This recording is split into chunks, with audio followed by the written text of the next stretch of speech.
Install the wire feed tube into the wire feeder.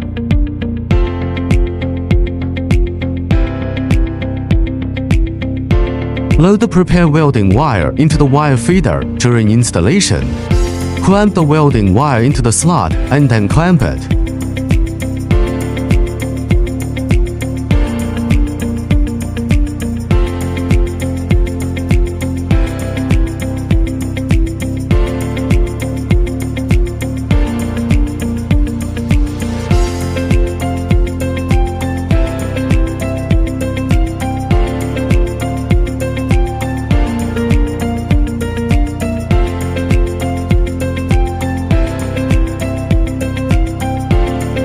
Press and hold the wire feed button and adjust the welding wire to the appropriate position.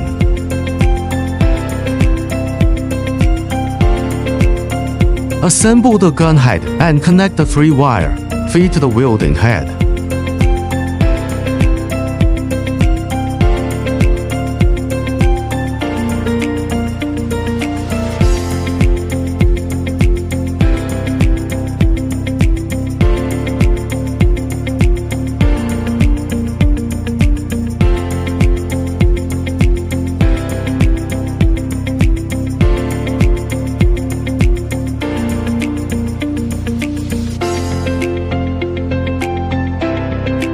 Welding affects disc